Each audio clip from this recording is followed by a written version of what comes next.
Então, iniciando a gravação.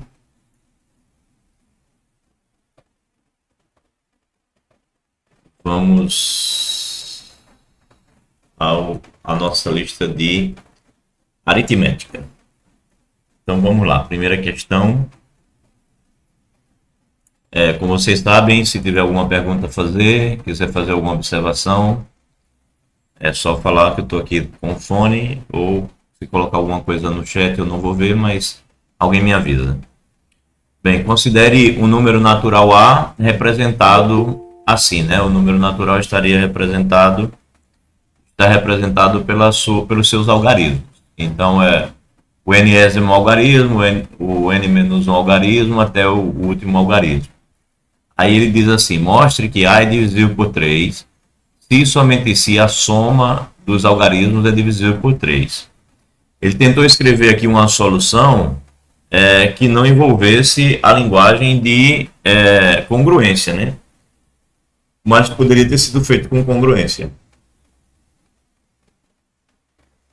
E a questão é mostrar uma condição que seja divisível por 3.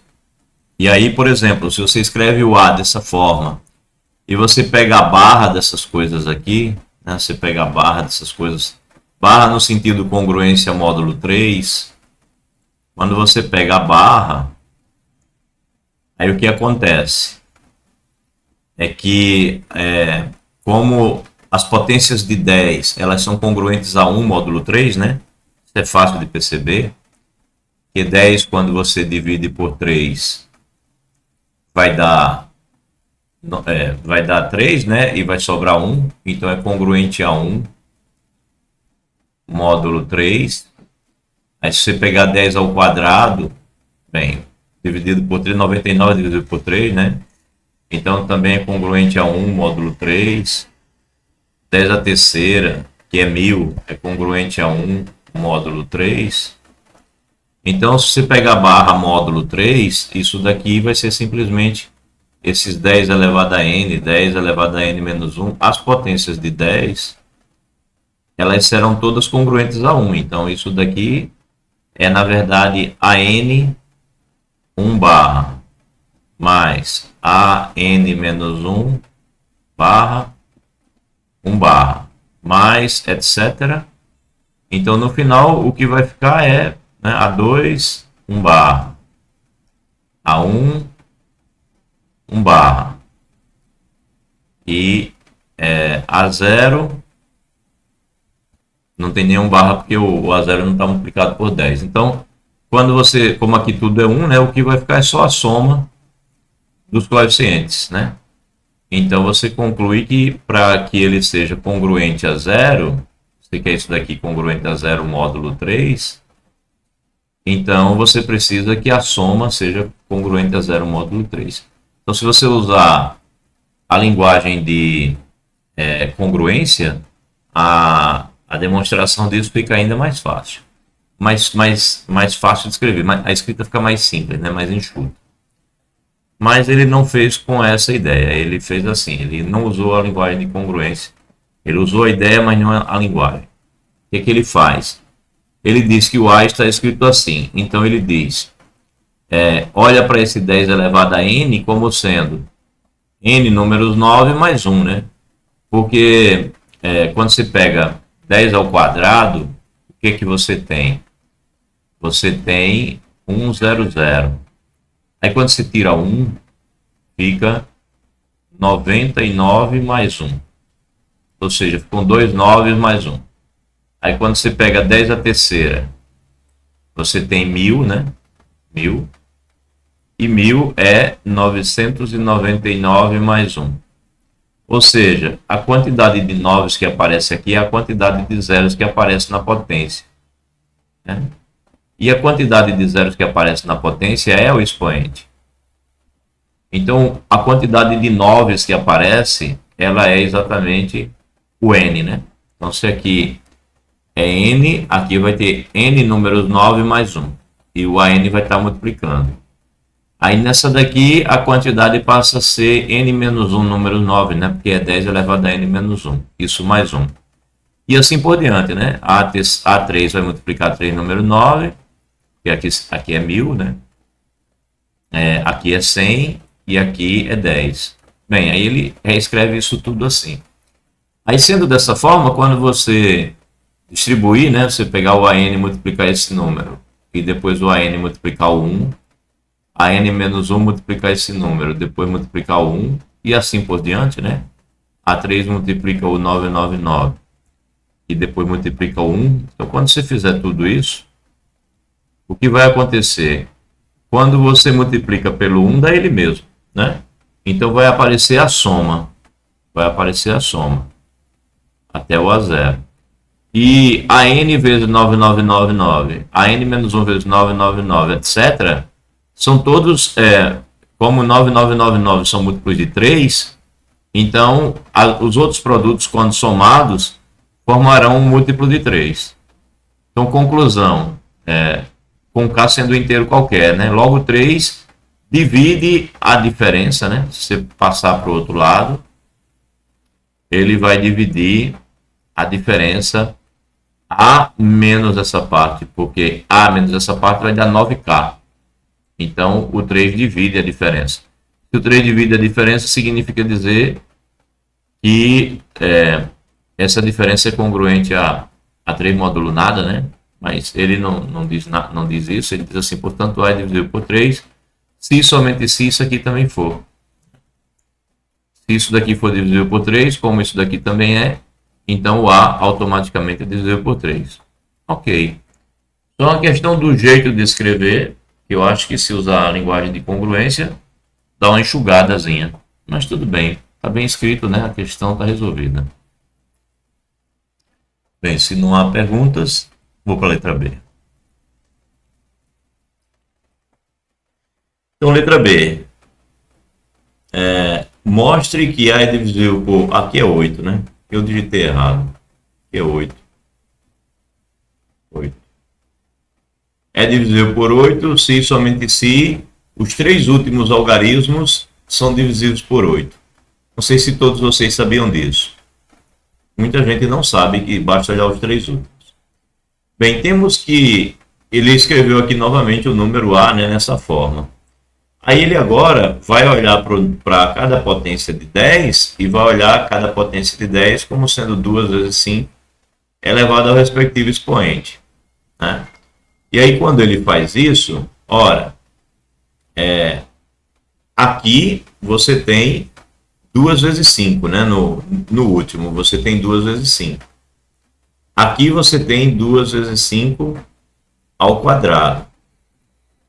Agora, daqui em diante, você vai ter 2 vezes 5 a terceira, né, que é o 10 da terceira, e daí em diante, a quarta, a quinta, etc., todas elas poderão ser escritas assim, né?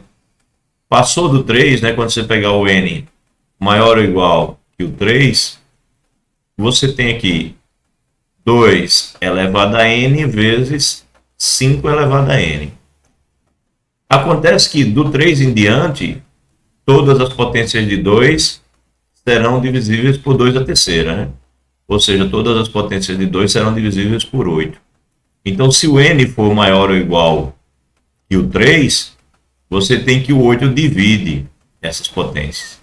Ou, em outras palavras, se você quiser usar a linguagem de congruência, do 3 para frente, quando você pegar barra módulo 8, né? O 10 a terceira é 0. 0. O 10 elevado a n menos 1 é 0.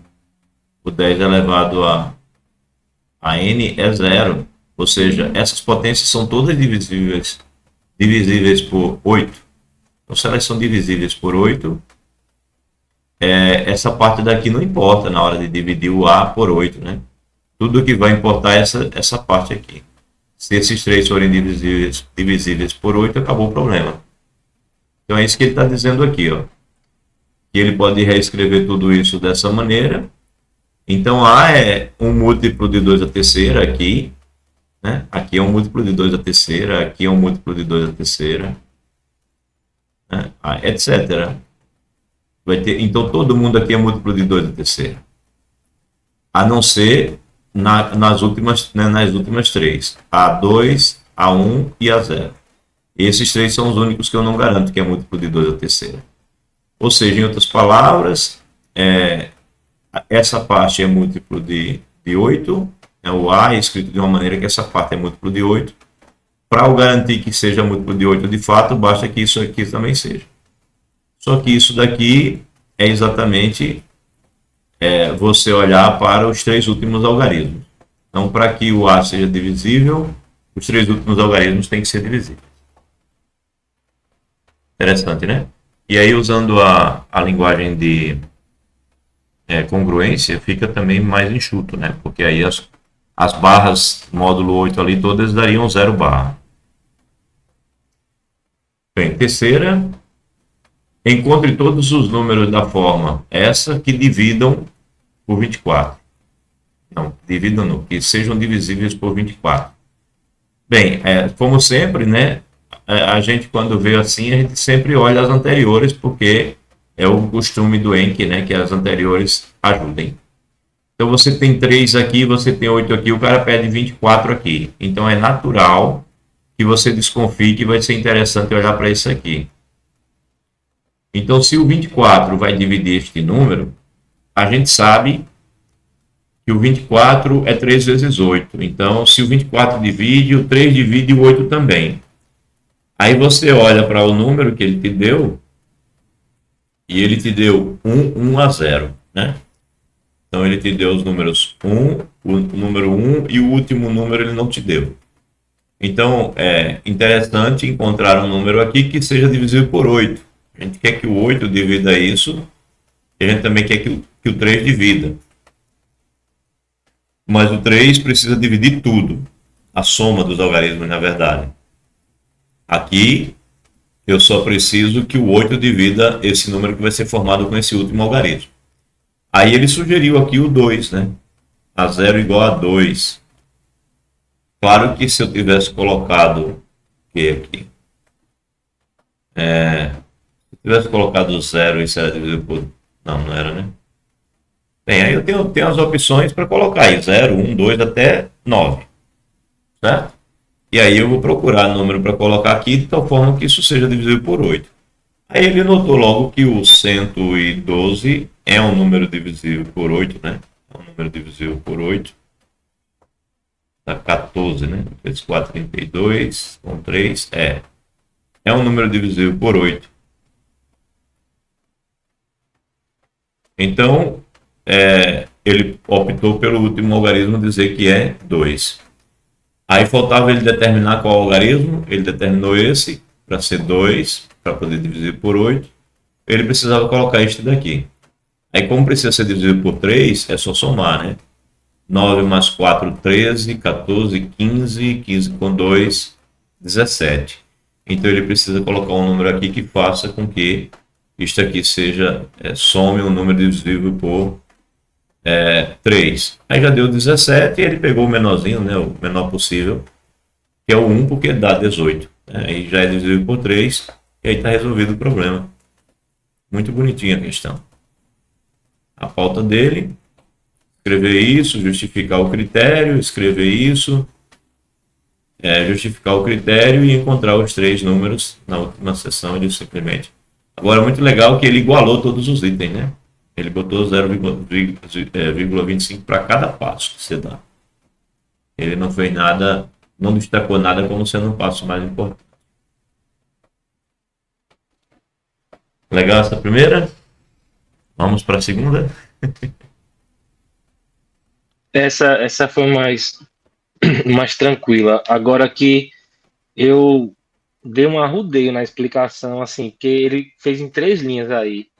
Eu acho que ele poderia ter explicitado um pouco mais o É. raciocínio. Ele só disse, pega o item A e tchau. Eu Não é que disse. eu arrudeei, Uhum. é que eu escrevi mais. Aí eu fico sempre naquela mesma discussão que a gente costuma comentar.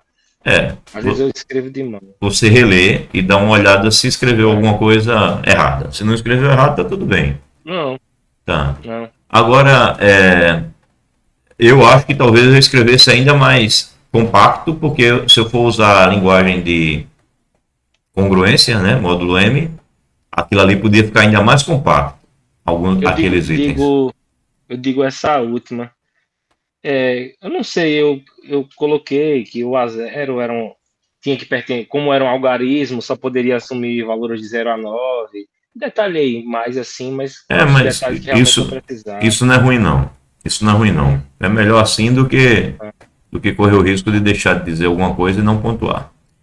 Tá? uhum. Quando eu comecei a aula, pouco antes de todo mundo aqui chegar, só estava aqui o Felipe, eu acredito, e mais alguém, eu informei que eu não estou lembrado como é que a gente determina o expoente da fatoração. Você pega uma fatoração em números primos, aí você tem uma maneira, né, de determinar os expoentes. Bem, aí É porque, vocês devem lembrar mais do que eu, porque tem uma formulazinha, né? Mas, mas assim, é porque a gente quer saber, na verdade, quantos fatores é, primos tem, né? Aí, isso. então você tem que, A, por de- exemplo, a saber. demonstração usa combinatória, mas eu não lembro é, mais como é que faz, não. Aí tem uma questão que eu vou passar por isso, aí eu vou pedir ajuda a vocês aí para ver se vocês lembram, tá?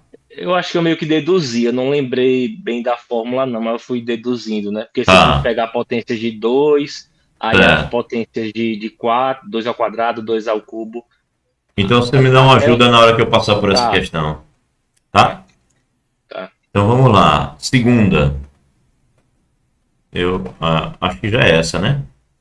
Acho que é. Ele pede para você listar todos os números primos entre 1 e 30 na letra A, e aí aqui é no peito e na raça. Ele não te deu nenhum número grande, né? Então, entre 1 e 30, a quantidade de números primos não é tão grande. Então, não há nenhuma técnica necessária, é simplesmente escrever mesmo, né? De memória, 2, 3, 5, 7, dá para você olhar e ver que só tem esses mesmos. Aí ele colocou todos aqui, então essa daqui não tem o que fazer. É pegar e fazer. Eu vou até olhar a pauta. Ele coloca 25, 0,25, né? Ele dá uma maneirada, não é uma coisa alta fazer a letra A. A letra A não vale quase nada. Ele deixou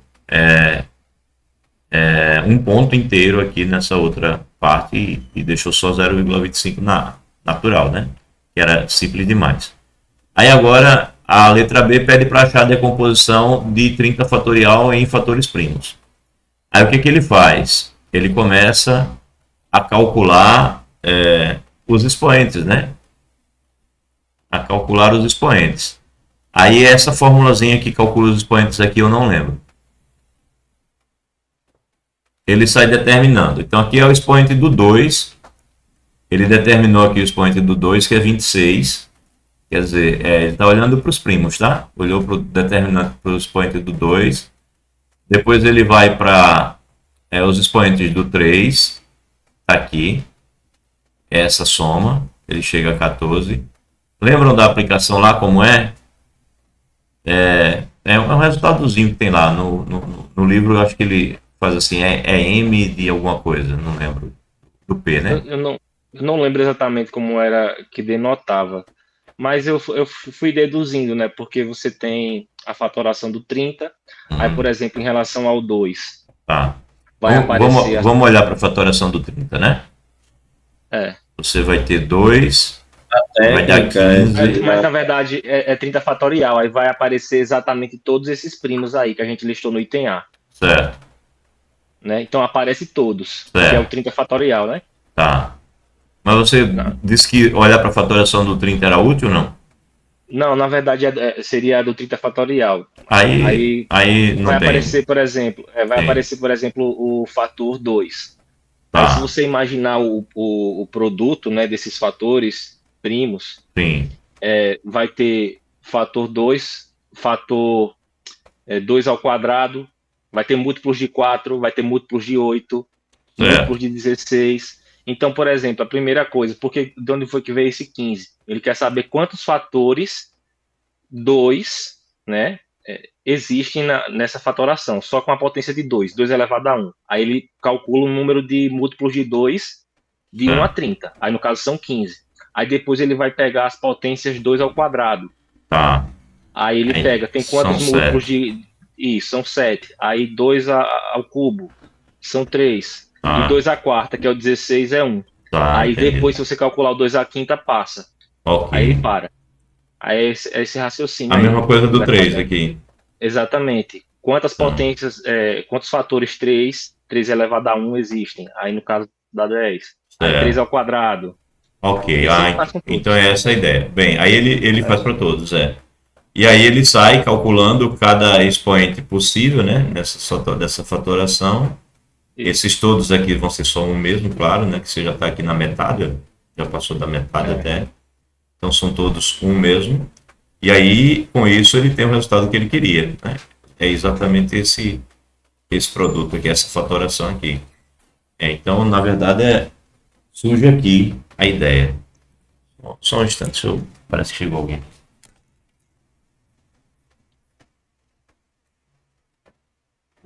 Peraí.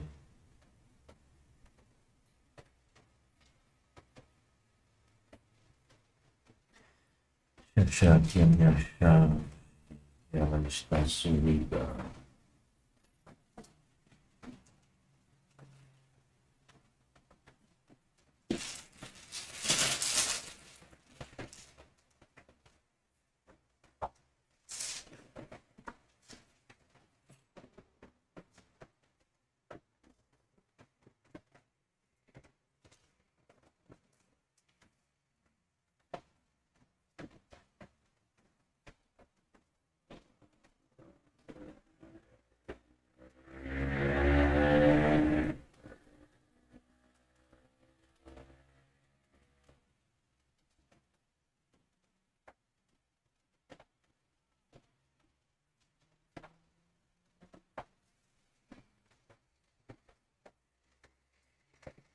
Pausar aqui um pouco a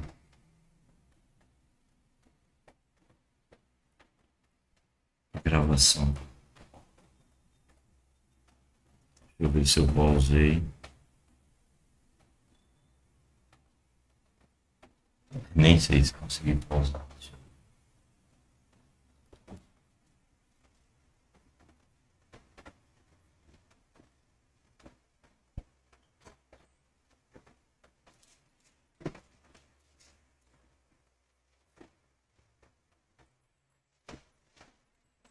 Ei.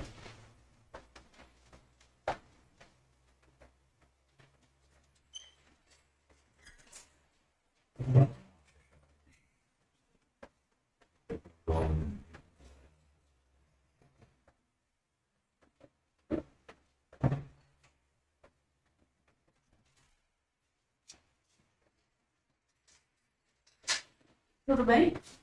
Tudo bem?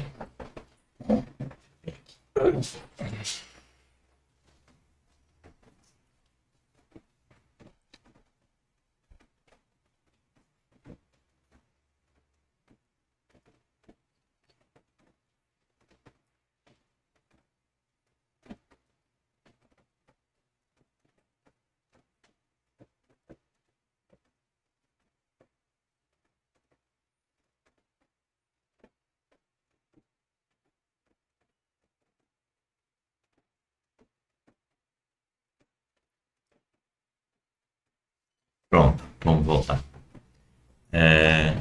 Eu acho que minha gravação está interrompida. Deixa eu colocá-la.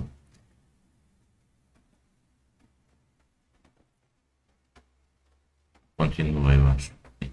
Bem, vamos lá. Então, aí ele resolveu a partir disso, né? No momento em que ele consegue encontrar os expoentes, acabou o problema. Isso daqui é a fatoração do 30 fatorial. Agora, isso é a aplicação daquela teoria que está lá no livro, no livro de aritmética, né? Esse livro aqui, ele tem um dos teoremas que ele mostra como é que encontra esses. Ele mostra o porquê que o resultado é esse, né? Que se faz assim. Então, eu não tinha isso de memória e não tinha encontrado o porquê, mas a técnica é essa mesmo que o João falou. Bem, aí letra B. Não, já foi, né? Achar, listar e achar. Pronto, acabou. Na verdade, era lembrar disso aqui, lembrar desse resultado e resolve o problema. Não é nada imediato, mas é interessante. Bem, próxima então.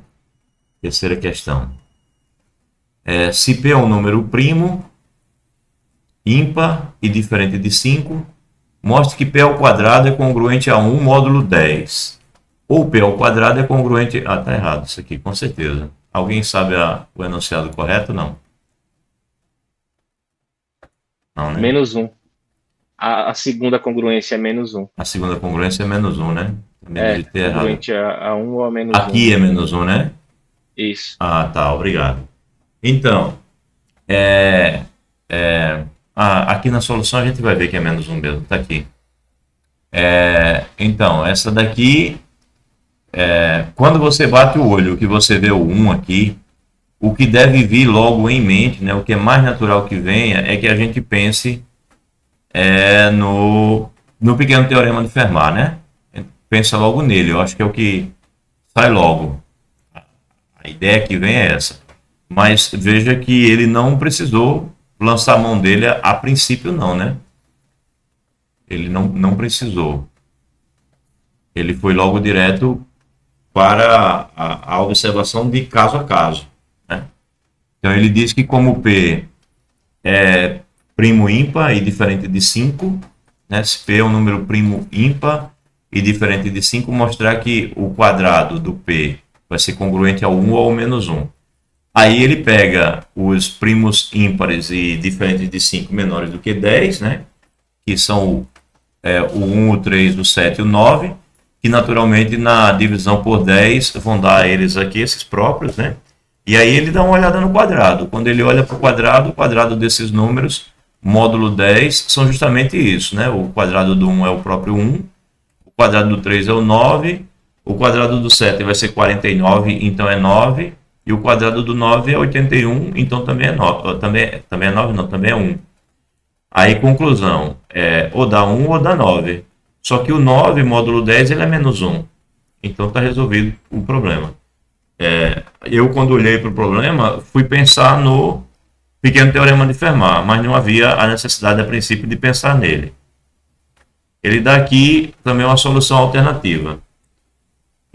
Ele diz, como P é ímpar, tem-se que P ao quadrado é congruente a 1 ou a menos 1 módulo 2, né? Ele está querendo trabalhar com o módulo 10, mas como ele está querendo concluir algo do tipo 1 ou menos 1 pela própria questão, ele pensou no quadrado de todo número, né? Quando dividido por 2, vai ser congruente, o resto deve ser 0 ou 1, mas como você está com ímpar, então o quadrado de fato só seria o 1 ou o menos 1, só essas duas possibilidades. E aí, além disso, como o P é primo e diferente de 5, então se você pega o P como sendo 1, 2, 3 ou 5, módulo 5, você tem que o P ao quadrado vai ser módulo 1 ou 4 apenas. Assim, o P ao quadrado ele é congruente a 1 módulo 5, ou o P ao quadrado é congruente a menos 1 módulo 5. E aí, como o MDC entre o 2 e o 5 é 1, a gente pode concluir que o P ao quadrado é congruente a 1 módulo 10, né? Módulo produto dos dois, ou menos 1 módulo 10. Então, é uma outra saída partir do 2. Olhar para o 2, porque o resto da divisão seria 0 ou 1, mas como você está com um número ímpar, então automaticamente o 0 é excluído e tudo que você fica é com 1 ou menos 1 mesmo. Bem, essa questão o que ela teria me dificultado seria que eu ia ficar lembrando do pequeno teorema de Fermat, achando que ia aplicá-lo ali, e nenhuma das soluções que eu vi passou por isso. O pequeno teorema de Fermat não auxiliava em nada, porque na verdade a gente tem que se preocupar com a diferença, né? O pequeno teorema de Fermat só é interessante quando a diferença lá é só 1, e não era o que eu tinha ali. Provavelmente vocês não passariam por esse problema que eu passei, e devem estar mais treinados do que eu para ficar fazendo essas coisas aí. Pessoal, quando eu fiz essa questão, Oi. como o P é um número primo e diferente de 5, então esse número primo ele se escreve das formas 5K mais 1, 5K mais 2, 5K mais 3 ou 5K mais 4. Sim. E aí a minha resolução foi testar um por um e mostrar que eles são congruentes a 1 ou menos 1 módulo 10. Certo. E funcionou bem, né? Funcionou. Ah, Só que eu perfeito. achei a todinha, né? Mas Só escrever um pouquinho, mas tá bem amarrado, porque congruentes módulo 5 só vão ser esses mesmos. Então você abrangeu todo o universo possível e mostrou que funcionava. Acabou. Ele não tem como dizer que você não resolveu, não. Perfeito. Eu não tive muito tempo de olhar essas questões, tanto é que eu só vi até a 4. Mas tem algumas aí que a gente resolveu numas listas que o professor ele passou. Boa. Bem, então é sinal de que andaram no caminho correto. É por aí que vai sair a prova.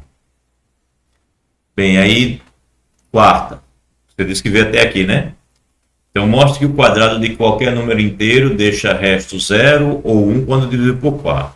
Então, olha, toda vez que você vê um negócio desse, quando ele diz aqui qualquer número inteiro deixa resto alguma coisa, então a primeira coisa que eu acho que deve vir no sentimento é a lembrança do que qual é a representação de um número par, ou seja, 2k, ou a representação de um número ímpar, né? 2k mais 1.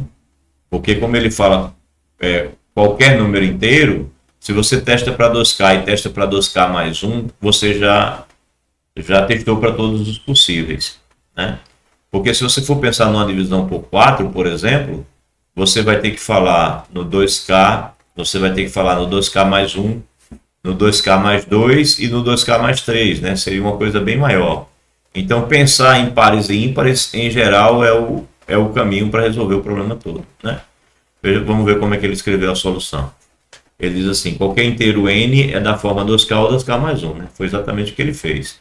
E o que ele quer? Ele quer que eu mostre que o quadrado de qualquer inteiro ímpar dá resto 0 ou resto 1. Então, quando ele pega o quadrado de 2k, por exemplo, ele vai estar lá com 4k ao quadrado. E então, quando você dividir isso por 4, isso vai dar resto 0. E quando ele pega o quadrado do 2k mais 1, aí fica 4k ao quadrado mais 4k mais 1. Então aqui, essa parte aqui é múltiplo de 4 e essa daqui não. Então o resto que fica é o 1. Aqui o resto é o 0 e aqui o resto é 1. Quer dizer, ele amarra o problema, ele resolve o problema porque ele pensa pequeno aqui, né? Entre os pares e ímpares. Ele não fica preocupado em olhar todas essas formulações aqui, que é um erro muito comum. Muita gente, quando vai resolver uma questão desse tipo, divisível por 4, fica pensando nessa formulação inteira, né? De todos os restos da divisão por 4. E não há necessidade de pensar nisso aqui.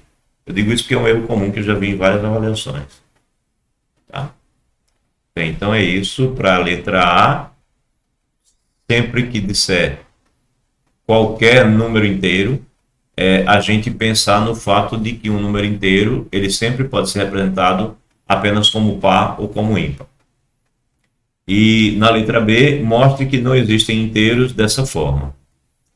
Aí o que ele fez aqui? Ele mandou esse 8z para o outro lado, né? Para ficar com o x2 mais y2 isolados. Então ele tinha o 103 e mandou para o outro lado o 8z. E trabalhou em cima de uma incongruência aqui, né? De uma impossibilidade nisso daqui. Foi essa a ideia dele. Ele disse aqui, ó, o x quadrado mais o y quadrado ficaria 8z mais 103. Aí ele diz assim, 8z mais 103 é da forma 4k mais 3. Olha só, ele tinha acabado de fazer uma questão com 4k. Né? E novamente usar a letra A para resolver a letra B é o segredo das coisas, né? Então, ele primeiro fez assim e foi analisar o que acontece aqui quando você for dividir por 4. Ora, isso daqui é 0, né? Resto 0 quando você divide por 4. Foi a percepção dele. E o 103, quando você divide por 4, dá resto 3. Ou seja, o lado direito dá resto 3 na divisão, né? Ou seja, o lado direito aqui dessa igualdade é congruente a 3 módulo 4. Ora, mas se essa igualdade aqui é verdadeira, o que tiver do lado direito, do lado esquerdo, também tem que ser congruente a 3 módulo 4. A questão é que ele mostrou antes que nos quadrados de qualquer inteiro que ele pegar, né, você vai ter congruente a 0 ou congruente a 1. Então, por exemplo, se for 0, 0, isso não vai dar 3. Se for 0, 1 ou 1, 0, também não vai dar 3. Se for 1, 1, também não vai dar 3. Ou seja, aqui à esquerda não vai acontecer a congruência 3 módulo 4. Não vai acontecer desse lado. Acontece de um lado e não acontece do outro. Foi isso que fez com que ele resolvesse o problema. Na verdade, repito, é o uso da letra A para fazer a letra B. Então, às vezes, a gente vai partir para fazer a letra B e se tiver nervoso e tal, não vai olhar para a letra A. Então, tem que colocar na cabeça que no ENC, a letra B é sempre consequência da letra A. Focar nisso, porque isso vai acontecer sempre, tem acontecido pelo menos em todas as provas anteriores. A técnica para resolver a letra B passa por você pensar na letra A. Então essa foi a ideia para essa primeira forma de fazer. Ele tem uma alternativa aqui. Ele diz assim, dado o inteiro x, temos que o x é congruente a 0 módulo 4, o x é congruente a 1, o x é congruente a 2, o x é congruente a 3, né? Todas as congruências possíveis. Aí ele vai e eleva os quadrados, né? Se você elevar o quadrado aqui, então você tem 0 módulo 4. Se você elevar o quadrado aqui, você tem 1 módulo 4. Se você elevar o quadrado aqui, você tem 0 novamente. E se você elevar o quadrado aqui, você volta a ter 1. Então só há essas duas possibilidades, né? Então ele olhou para todas as congruências e olhou o que aconteceria com os quadrados. Na letra B, já esqueci o que diz a letra B, mostre que isso acontece. Na letra B ele fez o quê? Ele pegou as letrinhas, né? E daí separou também, ou seja, a ideia foi exatamente a mesma, e argumentou que isso daqui não podia ser congruente a 3 módulo 4. Né? Pelo item A temos que isso é congruente a 0. Essa solução é a mesma solução anterior. Só está escrito de maneira diferente com a linguagem de congruência. Mas a ideia da solução é a mesma. Ok? Essa questão eu também fiz de uma maneira diferente. Sim. Eu fiz os casos de x e y serem pares, de x e y serem ímpares e de x e y terem paridades diferentes. Aí quando eu levava o quadrado, os dois, quando eles tinham a mesma paridade, o resultado sempre ia ser o número par, então não tem como ser 103. Ok. E no caso que eles têm paridades diferentes, seria da forma 4t mais 1. Só que isso implicaria que que o t, ou melhor, que 4t tem que ser 102, mas 102 não é um múltiplo de 4. Aí, por causa disso, aí conclui que não tem como. Boa. Tá certo também, viu, Felipe? Tranquilo. Com certeza é uma outra maneira de fazer. Essas maneiras que aqui estão não são únicas, né? Na hora do aperto, o cara fica até criativo, brilhante. Aparece solução de todo jeito. Na hora da prova, na hora do aperto, na hora do nervosismo, aparece de tudo. Bem, essa daqui, por exemplo, é uma que não me soou natural fazer, a quinta, né? Ele diz aqui, dado um número inteiro positivo n, considere essa soma. Sn é essa soma do... Aí, bem, eu sinceramente encontro a soma Sn em função de n. Eu, sinceramente, quando eu vejo uma soma dessa, a minha cabeça diz PA, né? A minha cabeça diz PA. Então, automaticamente eu penso, primeiro termo, mais último termo, a minha cabeça diz isso. Sobre 2 vezes a quantidade de termos. Tem n menos 1 termo. Então, a minha cabeça pensa nisso aqui. A tendência natural é pensar isso. Ou seja, provavelmente minhas contas passariam por isso. Ficaria n menos 1 mais n menos 1 ao quadrado dividido por 2.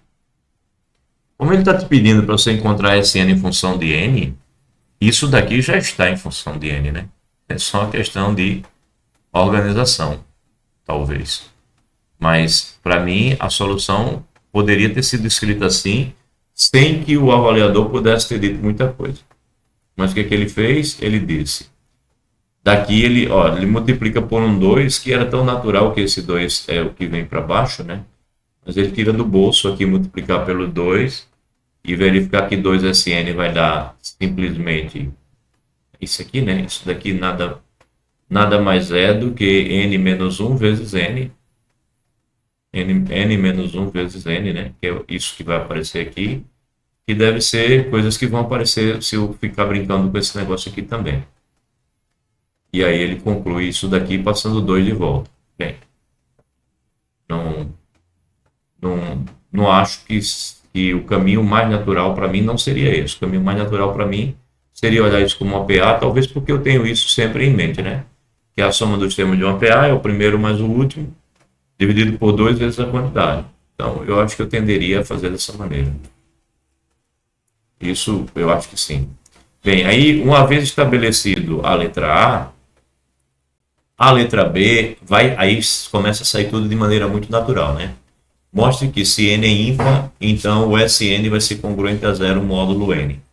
O que acontece é que se o n é ímpar, eu vou substituir o n por um 2k mais 1, onde k é inteiro.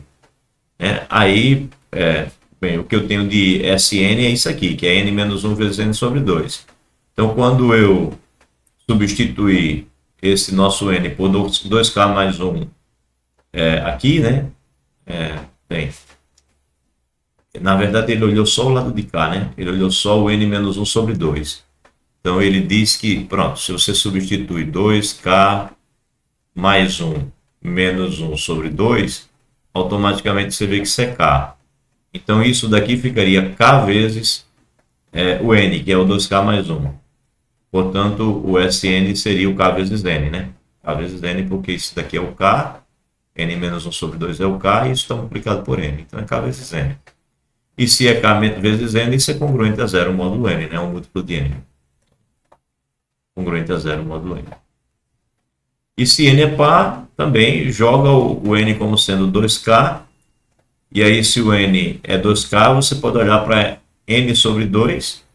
E aí fica 2k sobre 2, vai ficar k. Então, vai ficar k vezes n menos 1. Né? Nesse caso, ficaria k vezes n menos 1. Só que o n menos 1 seria o 2k. Bem, aí você tem que o n sobre 2 vai ser o próprio k. Né?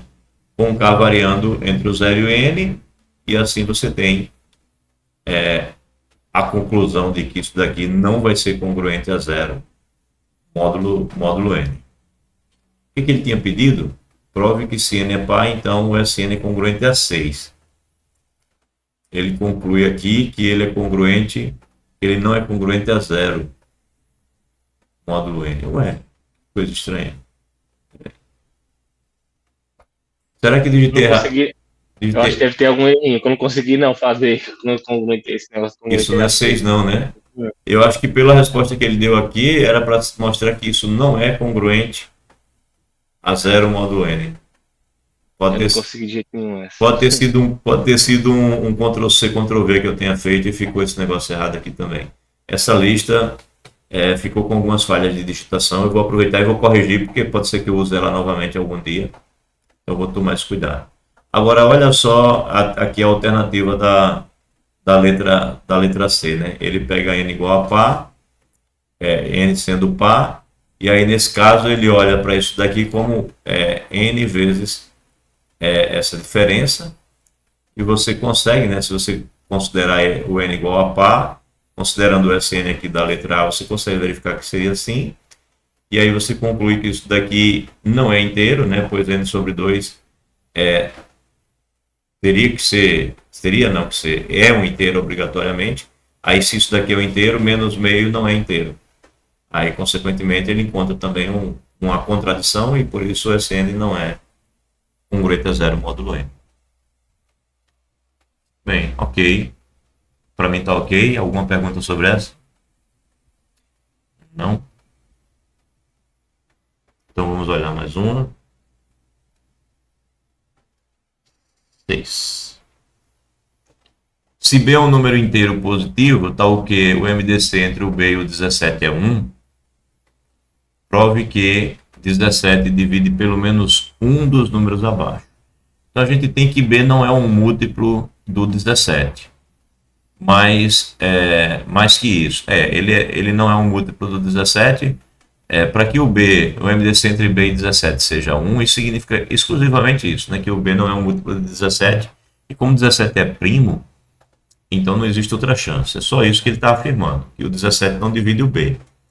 Mas ele está dizendo que se o 17 não divide o B, ele vai dividir o quadrado menos 1, ou o quadrado mais 1, ou a quarta mais 1, ou a oitava mais 1. Vai dividir um desses caras.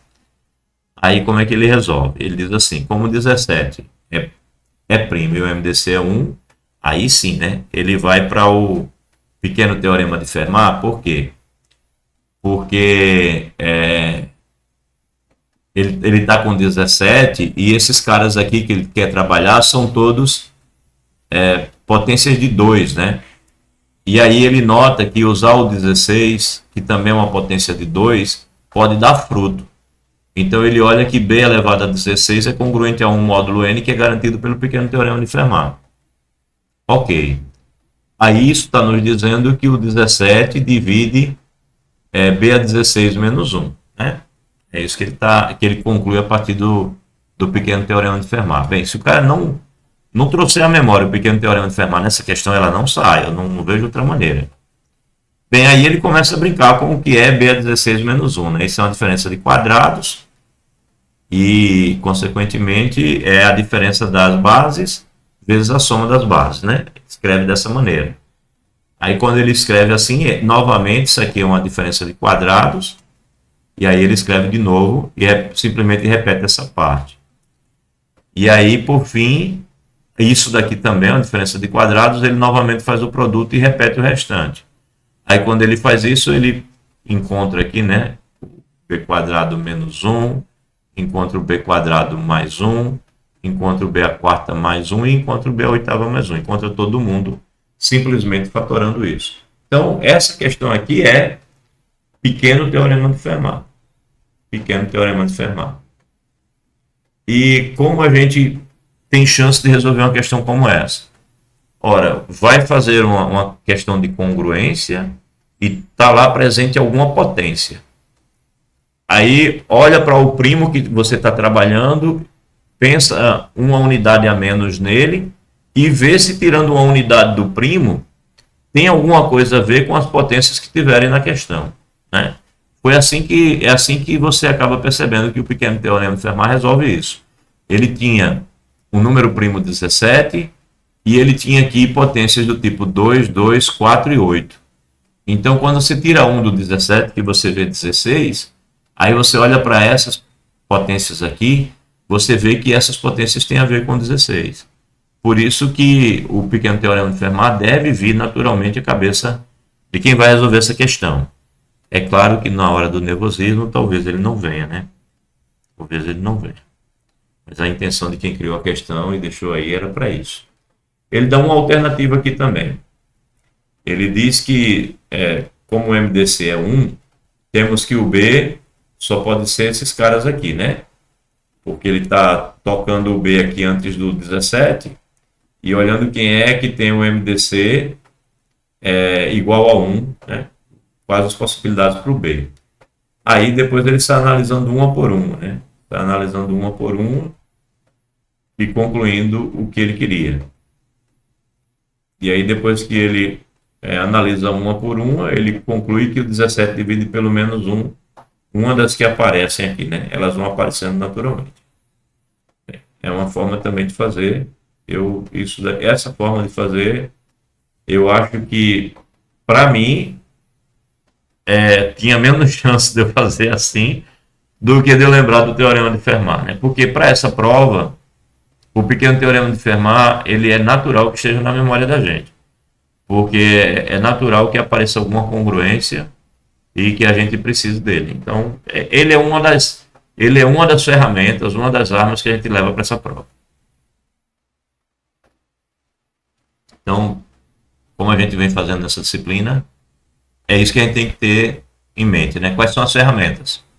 O João outro dia disse que andava anotando assim, né? Cada disciplina que a gente abordou, ele saiu anotando quais as ferramentas que tem que botar na mochila para levar para a prova. Então é isso aí, tem que fazer um apanhado e ir para a prova consciente de que eu não trouxe direito essa ferramenta eu não dominei. Então você corre o risco de alguma questão pedir aquela ferramenta e você não ter habilidade, né, a agilidade de tirá-la da sacola e usar rápido. Então é mais ou menos isso. Fazer o Enki é mais ou menos treinar as ferramentas e tentar usá-las lá.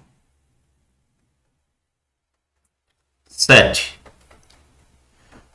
Uma tripla pitagórica de inteiros positivos, são 3 números inteiros ABC, tá o que A ao quadrado mais B ao quadrado é igual a C ao quadrado, né? Isso é uma tripla pitagórica. Aí letra A. Mostre que, para quaisquer inteiros, onde o m é maior do que o n e isso é maior do que zero, os números, essa diferença de quadrado, esse produto e essa soma, formam uma tripla pitagórica. A princípio, né, quando você bate o olho nessa questão, dependendo do nível de nervosismo, talvez não busque a solução natural. Mas o cara está dizendo assim, uma tripla pitagórica é isso. Questões em geral do Enki, quando ele define alguma coisa, ele vai pedir para você verificar se um certo dado confere aquela definição. Então, ele definiu que é uma tripla pitagórica e te deu 3 condições. Então, o mais natural é você pegar essas 3 condições e jogar lá para ver se bate, né? Se bate com a definição. Ou seja, se o quadrado da primeira mais o quadrado da segunda é igual ao quadrado da terceira. Se isso acontecer, então está resolvido o problema. Então, na letra A é isso que ele faz naturalmente. O que ele fez? Ele quer verificar se essas 3 coisas formam uma tripla pitagórica. Então, ele pegou o quadrado da primeira mais o quadrado da segunda e foi verificar se isso chega ao quadrado da terceira. E aí, conta, né? O resto é conta. Quadrado do quadrado, menos 2 vezes o primeiro vezes o segundo, e o quadrado do segundo aqui, que é esse quadrado. Aí, mais o que? Mais 4m quadrado n quadrado, que é o quadrado desse aqui. Bem, ok. Essa parte ele desenvolveu. E ele quer chegar no quadrado desse cara daqui. Aí, como é o quadrado desse cara? Bem, aí você olha para o quadrado dele, né, que é m à quarta mais 2m quadrado n quadrado e mais n à quarta. Você quer chegar nisso. E o que é que você chegou? Você chegou em m à quarta mais. Chegou em m à quarta menos 2m mais n quarta. Pronto. Aí você olha um e o outro, né? Aí está aqui o n à quarta, tá. Está aqui o m à quarta, tá. Aí está aqui um tal de 4m2n2 e está aqui menos 2m2n2. Opa, então fez a conta, dá mais. Ficou perfeito, atingiu o resultado. Verificou a definição.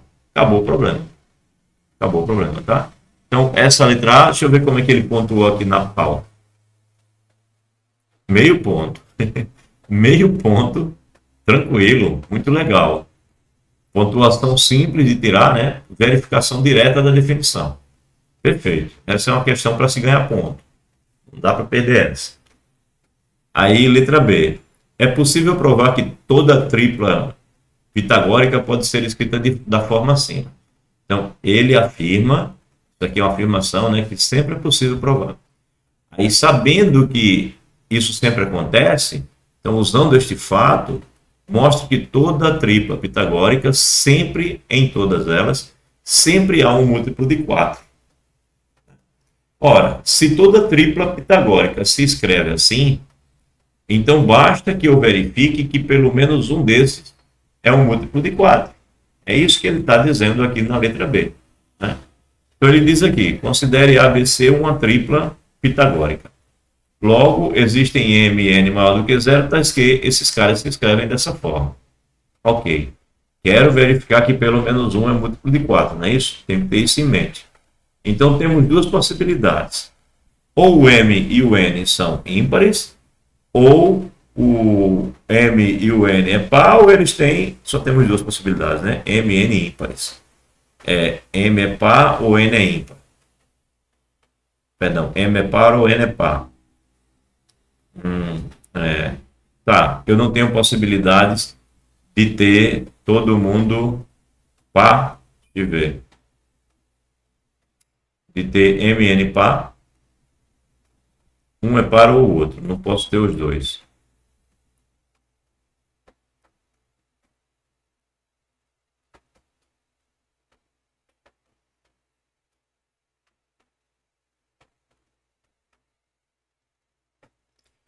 que é que me garante que eu não posso ter que os dois sejam pares, hein?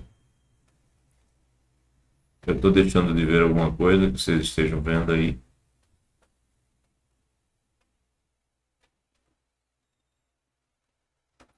Olha, ele pegou que os dois são ímpares e pegou que um dos dois é par. Por que ele não pegou que os dois são pares, hein? Vocês viram? Notaram isso? Ele não olha que os dois sejam pares. É claro que deve ter um motivo. Eu acho que se a gente for fazer a conta com os dois sendo pares, a gente vai descobrir. Mas ele nem discutiu aparentemente o porquê que... Ele simplesmente afirmou. Porque Oi. em um dos termos, se eu voltar lá, um dos termos está multiplicando por 2. Aí se tiver os dois multiplicando por 2, já vai dar, no caso, 2mn. Se tiver só um par, ele já vai ser múltiplo de 4. Nesse exemplo. Tá, entendi. Ele não precisa que os dois sejam pares, né? Se tiver só um par, já resolve. Tá bom. Porque aí... Certo. Entendido. Por causa desse daqui, por causa desse termo do meio. Perfeito. Boa observação. Não tinha notado. Valeu. Então, aí ele pega a primeira situação, né? Os dois são ímpares. Aí ele escreve na forma dos dois sendo ímpares e vai fazer as contas para o m² menos n². Vai fazendo as contas e ele descobre que sai um múltiplo de 4. Então, se os dois forem ímpares, ele já garante que m² menos n² vai ser um múltiplo de 4. Né? Então, esse cara daqui já vai ser um múltiplo de 4. Agora, vê só. De repente, poderia não ter sido esse, poderia ter sido esse outro ou outro, não sei. Né? Ele vai em cima e já diz diretamente quem é um múltiplo de 4. Aí, no segundo caso, ele pega agora que um é par e o outro não. Então, suponha, ele vai olhar para o B, né? Ele diz que o B seria alguma coisa assim, e ele pegou, no caso, o M como sendo um par, né? Então, ele ficou 2 vezes 2kn, e ficou 4kn. Então, automaticamente, isso aqui é um múltiplo de 4. Se não for um desses dois o par, o que ele fez? Ele pegou o B como sendo... Aí botou o outro como sendo par. Então, um dos dois sendo par, tá certo. É por isso, como você falou, né? Que essa daqui garante que vai ser múltiplo de 4, não importando qual deles seja. Portanto, B é múltiplo de 4. Ok. Agora, vê só. Quando você está lá fazendo a prova, fazer essa escolha de testar o A e testar o B e ignorar o C, por exemplo, é uma coisa que você aqui vai ter que descobrir, né? Mas como a afirmação que você precisava provar é que sempre há um múltiplo de 4, você já mostrou que sempre vai o A ou o B vão ser múltiplos de 4, então a questão está resolvida. Então, por isso que não precisava dizer mais nada. Então, meio ponto na primeira e 25 décimos para cada um dos itens depois. Perfeito. Vamos ver mais. 8ª questão. Deixa eu dar uma olhada na hora. Está cedo. Temos tempo. Bem, essa daqui é resolução de congruência. Bicho. Então, ferramenta que tem que carregar para a prova. O teorema do resto chinês, né? O teorema chinês do resto, que é o certo. Certo. O teorema chinês do resto. O teorema chinês do resto, a gente tem que lembrar de toda aquela formulária que ele tem, tá? Levar aquilo ali de memória é importante, porque se você for tentar resolver congruência sem ter como ferramenta o teorema chinês do resto e tentar resolver argumentando sozinho, fazendo conta, provavelmente não sai. Então tem que ter o teorema chinês do resto na cabeça. Essa é a questão que deixa isso claro. Né? Resolve essa congruência aqui. Aí ele diz que você pode usar o fato de que 165 tem essa fatoração aqui. Então ele está dizendo a você, use o teorema chinês do resto. Né? Ele diz, observe que 165 se fatora assim, e aí você vai olhar para essa congruência, né, como sendo equivalente a esse sistema. Porque essa congruência vai corresponder, já que 165 tem essa fatoração, então dá para pensar em cada um desses. E aí como resolver? Ele aqui começou a brincar com as contas, né? Ele disse que aqui, o que ele está fazendo? Ele pegou um múltiplo, ele tem 17x, ele está aplicando, né, o teorema chinês do resto. Agora, como é que ele fez isso? Bem, aí ele vai usar o teorema chinês do resto daqui para frente, mas aqui ele está ajeitando para ficar igual, né? Como é que ele faz mesmo? Vocês lembram? Aqui tem todo um formulário para usar, tem todo um processo de substituição para fazer, né?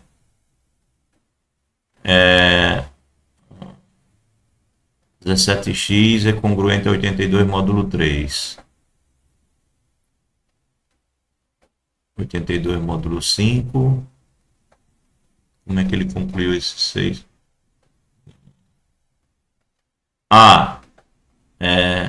Tem uma história assim, né? Você olha para o 5, pega o 3 vezes 11, pega o 65 e divide, né? 165 e divide. Então, esse módulo 3 aqui, você obtém fazendo 165 dividido por 5 vezes 11, dividido por 55. Aí o módulo 5 você obtém a partir da divisão de 165 por 3 vezes 11, né?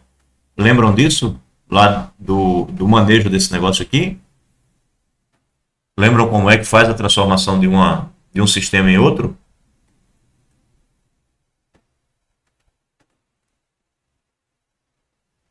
Ninguém treinou isso ainda? Sim, né, Alex? Lembra? Então, beleza. Todo mundo mexeu nele? Porque eu não mexi. Não mexi no teorema chinês do resto. Eu sei que ele é todo bonitinho, arrumadinho, prontinho. Eu lembro mais ou menos, acho que aprendi por outro caminho, tá? Bem, mas ele tem receita de bolo, e é uma receitinha de bolo que você tem que levar na memória, tá? Ele é receitinha de bolo. Você tem uma história aqui, por exemplo, esse M aqui, ó. O M1, que é o 5 vezes 11, o M2, aqui, ó, é isso que eu estava dizendo. Quando você vai olhar você olha para o 5 vezes 11, você está pensando no 3. Quando você olha para o 3 vezes 11, você está pensando no 5. Quando você olha para o 3 vezes 5, você está pensando no 11. E o M é o produto de todo mundo, né? O M é o geral. Bem, aí sai fazendo um monte de substituição, aí você tem que identificar quem é o C1, C2, C3, isso tudo. Bem, eu não lembro do jeito de fazer. A gente pode ver isso sexta-feira, eu vou relembrar, e a gente pode relembrar, fazer uma questão dessa novamente, para vocês levarem isso de memória. Tá? Mas isso tudo é receitinha pronta do teorema chinês do resto, é só dar uma olhada como era o que diz o teorema. Tá? Mas é tudo algoritmo pronto isso aqui, tá? Isso aqui é algoritmo pronto. Então, essa questão é bom que a gente traga ela aqui, que é para lembrar que não dá para ir para essa prova também, não dá para ir sem um pequeno teorema de Fermat e não dá para ir sem o algoritmo total do teorema chinês do resto, tá? Eu não lembro agora, mas sexta-feira a gente dá uma olhada, eu levo ele prontinho. Eu gosto muito do livro acho que o livro do Adilson Gonçalves, né? Que resolve tudo bonitinho, esse teorema. O livro aquele livro preto de álgebra moderna, também descreve muito bonitinho, do Higino, o livro do Higino, tá? São livros que têm uma descrição completa desse algoritmo feito com cuidado. Na sexta-feira, a gente volta nessa questão 8 para dar uma olhada, que é um algoritmo pronto. Questão 9. Bem, aí daí em diante já viu que é basicamente, pelo menos essa 8 e essa 9 é a mesma coisa, né? Usar o teorema chinês do resto com certeza vai resolver o problema. Aqui novamente, ó. Quem é o M1? É o M2 vezes o M3. Ou seja, o M1, que é referente a essa primeira congruência aqui, ó, ele tira fazendo o produto aqui do M2 e do M3. Aí quem é o M2? O M2 vai ser o produto do M1 com o M3. E quem é o M3 vai ser o produto do M1 com o M2, tá? Formulazinha aqui, ó. É o algoritmo do teorema chinês do resto. Aí depois ele faz a verificação aqui, ele pega a soma que ele quer provar, que é a solução para o sistema, e aí ele coloca a tal da soma em todas as formulinhas e verifica que, de fato, vai dando congruente a 1, congruente a 2, congruente a 3, ó, que é o que ele quer provar. Ele quer provar que essas congruências vão acontecer. De novo, é o teorema chinês do resto. A gente dá uma olhada nesse algoritmo novamente. Eu não tive tempo para olhar ele com cuidado. 10. Aí 10 é as questões relacionadas aos números de Fermat. Bem, aí ele diz aqui, considere esse número de Fermat, onde n é um número natural. Aí mostre que o m é menor do que o n, então isso daqui vai dividir isso. Como ele tem que o m é menor do que o n, então ele usa a diferença para garantir que isso daqui é positivo. E aí, como isso daí é positivo, né, essa diferença é positiva, você tem que o n pode ser escrito como essa soma. E aí segue que este número aqui, eu substituo o tal do n pela soma, né? E aí eu posso escrever isso assim e vou concluir daqui que o fn menos 2, né? Porque aqui eu já tenho o mais 1, tenho mais 1, eu posso colocar o mais 1 para cá, aí vai ficar menos 1. E subtrair menos 1 também dos dois lados. Aí eu passo a ter o fn menos 2 escrito dessa maneira, né? Tenho chegado nessa igualdade, passo 1 para lá e subtraio um dos dois lados. Aí eu escrevo o fn menos 2 dessa maneira, onde essa potência aqui, o 2 elevado a r, é um número par, né? E aí, com consequência disso, o fn assim vai naturalmente dividir, porque eu consegui escrever esse fm-2 dessa maneira aqui, né? Dessa maneira aqui é justamente o fm-2. Ok. Então é uma manipulação, apenas uma manipulação. Eu não faria isso de maneira natural, a menos que treinasse bastante essa parte aqui do número de Fermat, tá? Tem que dar uma lida, ver as propriedades operatórias desses números e os resultados que os envolvem. E por fim, ele diz que se o m for diferente do n, então fm e fn são primos entre si. Quando ele pega o m diferente do n, ele diz que pode automaticamente escolher um como sendo menor, e aí o mínimo múltiplo comum entre o fn e o fm podem ser manipulados dessa forma. Aqui ele acrescentou o menos 2 e mais 2, e como ele vai usar o item anterior, né?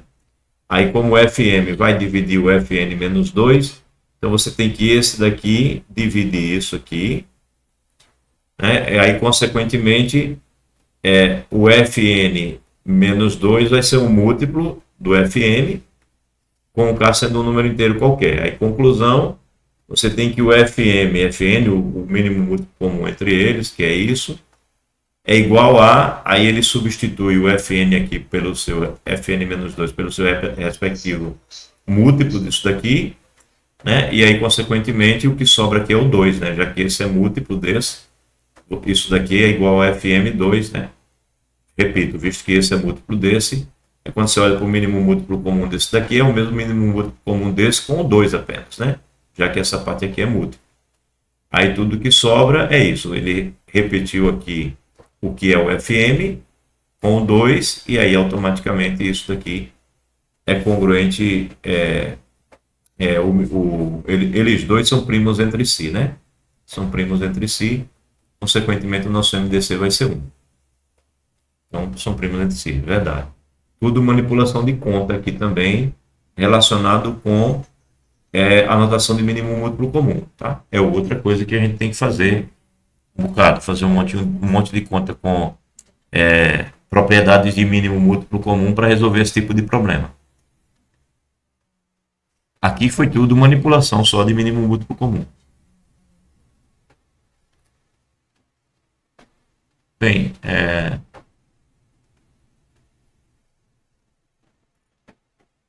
essa não é difícil, né? Essa é mais fácil do que as anteriores.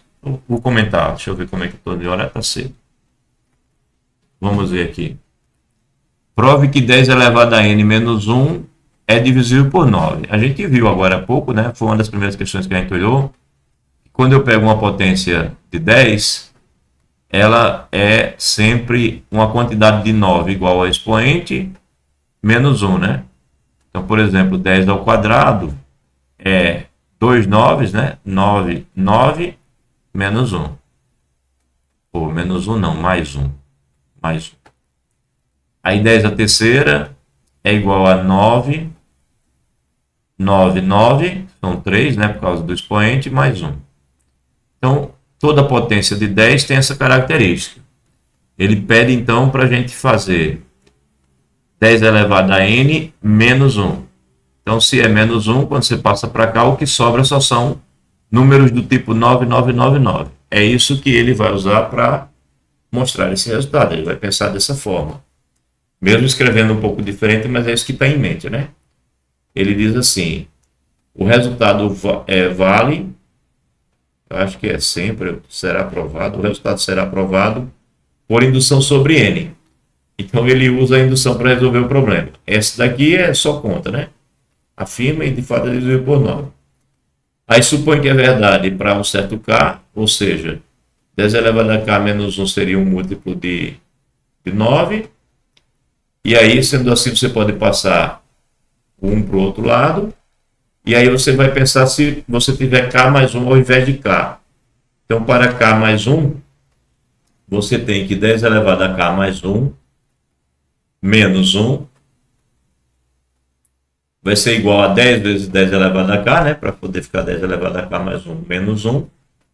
E aí isso vai ser igual a 10. Aí como 10 elevado a k menos 1 é o 9L.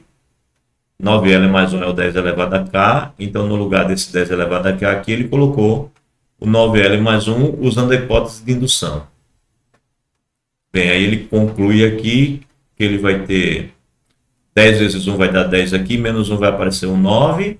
E aqui também é um múltiplo de 9. Aí ele coloca o 9 em evidência e está provado o que ele queria. Ele provou que o 10 elevado a k mais 1 é múltiplo de 9, a partir do fato que o 10 elevado a k também é um múltiplo de 9. Então, o 10 elevado a k menos 1 também é um múltiplo de 9. Então, 10 elevado a k mais 1 menos 1 também é múltiplo de 9. Isso, usando a indução, prova que é verdade para todo k. E na letra, eu nem pensei que ele ia usar a indução logo quando olhei. Pensei que ele ia usar melhor esse fato aqui. Talvez com linguagem de congruência. Eu não sei se poderia usar a linguagem de congruência aqui, acredito que sim. E letra B, use o item A para provar o seguinte critério de divisibilidade por 9. O número natural é divisível por 9 se somente se a soma dos seus algarismos for divisível por 9. Essa questão é igual à primeira que nós fizemos hoje, né? Então ele escreve de novo aqui, e aí ele escreve que usa esse fato aqui, né? Que toda potência de 10 é sempre assim uma quantidade de 9 mais 1. Então cada potência de 10 aqui ele escreve dessa maneira, e aí dessa maneira ele consegue ver que todo mundo aqui vai ser um múltiplo de 9 aqui, mais 1.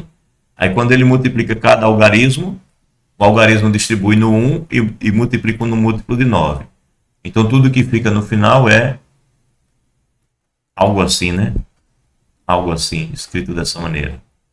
E aí, consequentemente, você tem que a soma dos algarismos vai ter que ser um múltiplo de 9.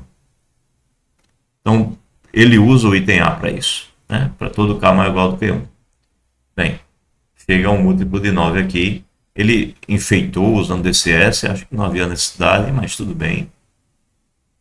Pronto, ele conclui. Isso tem muitas maneiras de escrever, né? Eu prefiro, sinceramente, aquela da nossa primeira questão. Aqui ele rebuscou demais. E para concluir o que eu planejei para hoje, tem essa daqui, que diz o seguinte.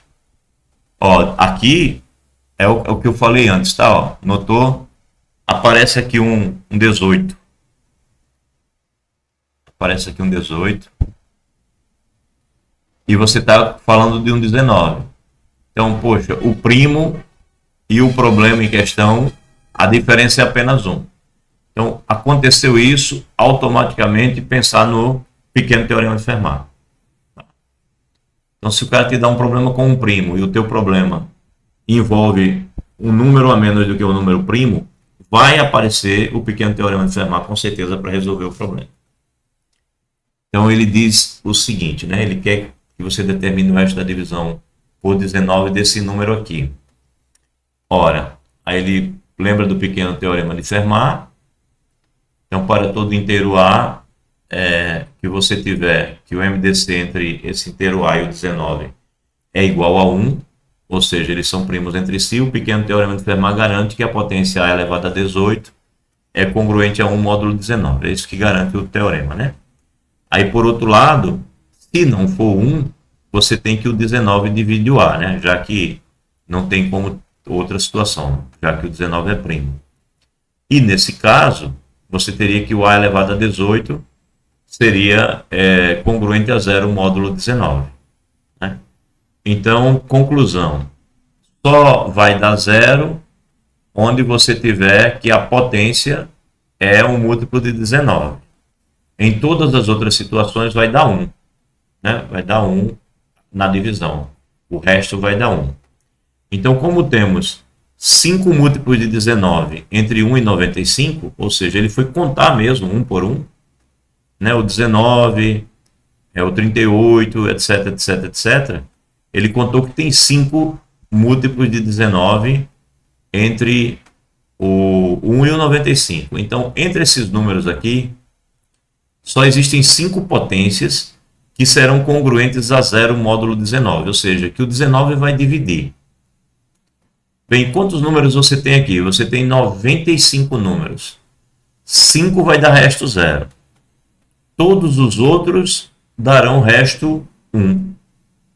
Então, vai dar 90, né? 90, quando você sair somando todo mundo, vai dar 90. 1 mais 1 mais 1 mais 1, 90. Então, esse número S, ele é congruente a 90 módulo 19. Ele é congruente a 90 módulo 19. O que não faz muito sentido, né? Porque 90 é muito maior do que 19. Então, você tem que olhar, 90 é congruente a quanto módulo 19? Aí você pega o 90, divide pelo 19 e vê o que dá, né? Vai dar quanto? Se você multiplicar por 5, fica 95, né? Então tem que multiplicar só por 4. 4 vezes 9, 36, vão 3. 4 vezes 1, 4 e 3, 7, é isso? 36 com 3 é 76. Isso. Aí você faz aqui a diferença, dá 4, vai 1, 14. Pronto. Aí realmente restam 14.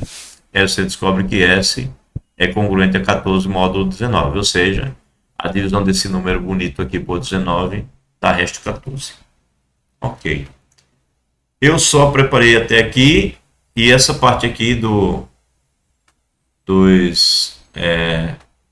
teorema do resto chinês, o chinês do resto, né, para dizer certo, eu sabia que eu não ia lembrar desses detalhes, não. Eu quero revisar. Quando estou dando aula de estruturas algébricas, aí eu coloco isso daí na memória para dar aula. Quando estou dando aula de teoria dos números, né? Aí coloco isso na memória, dou aula, no dia seguinte eu não lembro mais. Não vou ficar guardando isso na minha cabeça, não. Não vou fazer prova do Encke, né? São vocês. Então, então guardem, tá? Lembrem, a gente dá uma treinada na sexta-feira. Eu faço essas questões aí do teorema chinês do resto. E aí a gente vê qual é a melhor maneira de lembrar dos detalhes, que coisas ajudam a lembrar dos detalhes, tá? Então a gente revisa essa partezinha aí do teorema chinês do resto. Eu cheguei ao fim da minha jornada hoje.